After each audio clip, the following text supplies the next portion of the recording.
Hello po mga kabarya. Ito po tayo mga kabarya na babalik sa ating channel. So mayroon po tayong barya sa harap natin, isang piraso mga kabarya. Yan po ating kilatisin. Samahan niyo po ko mga kabarya. Lalo na sa bago lang natin sa ating channel. No? So yung hindi pa marunong mga koleksyon mga kabarya, yung kaumpisa pa lang mga kabarya. Kaya kung kayo yung manood mga kabarya, tapusin yung videos at ugaliin yung mag-subscribe, no? Para updated kayo palagi sa ating in-upload na videos. So yung ating 1 piso na isang piraso ay hindi po ordinaryo na piso yan mga kabarya. Yan po ay may price po yan mga kabarya sa numista na 53 pesos isa mga kabarya. Kaya yan po sa ating harap ay ating gratisin na baka kayo makahawak nito mga kabarya, no? Ay kayo po lang makakaroon ng source at ideya mga kabarya sa ating mga barya mga kabarya, no? Sa ating 1 piso mga kabarya, ang tawag po nito ay reverse pros, no? Ito po mga kabarya ay walang record sa numista. So ang may record lang nito mga kabarya, yung prosted ng mga kabarya, yung pros sa harap saka pros sa likod. Pero itong reverse pros ay walang record, ay pwedeng maaari na ito ay maging valuable pagdating ng araw mga kabarya. So yun po ang ating barya, no? 1 piso. So sa nagtatanong dyan kung aling barya talaga ang mabibili ka agad sa ating mga kolektor, no? So kung kayo ay gustong magbibenta ng inyong mga koleksyon ay hanapin yung 1 piso 2005, no?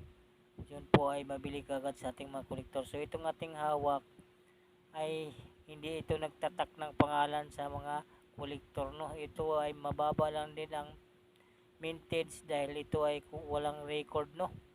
So wala pang mga hawak ating mga kolektor. Ayan, ang reverse force po ito ng ating barya. So ito pong ating 1 piso. So ang year po nito, no, ay 2014 na baka kayo makahawak. Hindi po posible dahil ito ay umiikot pa sa ating market mga kabarya. Kaya yan po ang ating barya na baka ito ay mahisukli nyo sa inyo mga kabarya. Ay ugaliin yung kilatisin ng barya, no, na hawak nyo mga kabarya. So yun po ang ating 1 piso 2014. Ito po ay reverse pros po itong mga kabarya. So sa ating mga barya ay may kunti lang ginawa mga kabarya, ay dahil kunti lang ginawa, yan ay hanapin sa collector pagdating ng araw mga kabarya, no? So yun po mga kabarya, ito 2014 po itong mga kabarya, no? So yan mga kabarya. So kung makita kayo nito mga kabarya ay huwag mo na pakawalan dahil hindi mo ito makikita dahil napakakunti lang ito mga kabarya. Dahil ito ang ating hawak mga kabarya, baka 4 na piraso lang mga kabarya. Iwan ko lang sa ibang mga kolektor kung may hawak na ba nito mga kabarya, no? So kung may hawak kayo dyan mga kabarya, comment kayo sa comment section ng ating barya na reverse pros, no? So ito sa harap hindi pros mga kabarya. Dito lang sa likod mga kabarya ang pros, no? Ang ating barya mga kabarya. So yan mga kabarya. So makinang po siya mga kabarya na parang yellow po mga kabarya. Ito po ay tumatakbo-takbo mo mga kabarya. So ito po ay reverse pros. So, board letter po ito mga kabarya. Board letter.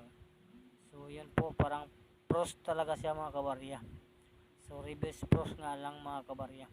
Dahil ito ay walang record, baka ito ay valuable pagdating ng araw. Kaya kung kayo makahawak nito, so huwag niyo pong pakawalan kagad mga kabarya. Dahil ito ay hindi nyo makikita uli mga kabarya. Napakadalang ng barya na ito mga kabarya. Kaya kung kayo makahawak na, ugaliin nyo nung magkilatis sa inyong mga baryang hawak mga kabarya. Dahil yan po ay may extra price po yan. Dahil ito ay may price na ito na 53 pesos, no, sa extra fine mga kabarya. Ay ang ating piso, no. So yan mga kabarya. So ito po ay reverse pros. So sa mga mayroon na nito ay napakaswerte nyo mga kabarya, may hawak na kayo mga kabarya, no. So wag lang kayong magmadali pagbinta dahil pagdating ng araw hanapin sa collector yan ay wala na kayong hawak dahil ibininta nyo na. So yun po ang ating 1 piso 2014. So ito ay reverse pros ay valuable to pagdating ng araw mga kabarya. So sa mga nagtatanong dyan na magkano ang bilihan nito, so sa ngayon hindi pa hinahanap sa mga kolektor. Pero may price na ito sa numista ng 53 pesos sa extra fine mga kabarya.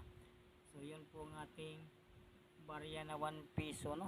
So saka po mga kabarya, baka dumaan sa inyong mga kamay yung barya na 2005. Yun po ay hard to find, mabili ka agad yun.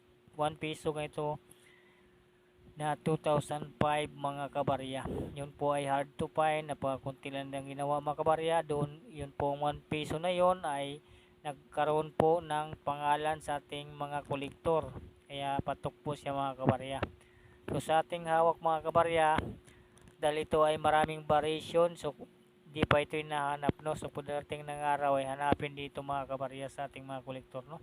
Kaya wag lang kayong mainip mga kabarya maghawak sa inyong mga koleksyon, no? So yung mga gandang klase mga kabarya ang inyong hawakan, no? Pag maganda yung koleksyon, maganda din ang price mga kabarya. So yun po ang ating update ngayon sa inyo mga kabarya, no? So ako'y nagpapasalamat sa ating mga ka-YouTuber, sa ating bago lang natin sa ating channel, no? So yung mga nag-comment at mga nag-like at nag-subscribe, ako'y nagpasalamat ng lubos sa inyo, no? Sa ating mga ka-YouTuber at hindi man ka-YouTuber, malagod ako nagpapasalamat sa inyong lahat. Shout out sa inyong lahat mga kabarya. Thank you for watching mga kabarya, no? So yun po lang ating update ngayon sa inyo mga kabarya. Kung baka dadaan sa inyong mga kamay na yung barya na ito 2014 na 1 piso, ito po ay Rebis Pros po ito mga kabarya. Walang record sa numista, kaya maaaring ito ay valuable pagdating ng araw, no? Sa ating 1 piso. So yun lang po ang ating update sa inyo mga kabarya. Salamat sa inyong lahat. Thank you for watching, no? Shout out sa inyong lahat. Ako yung paalam sa inyo mga kabarya na ako po ay out na po mga kabarya.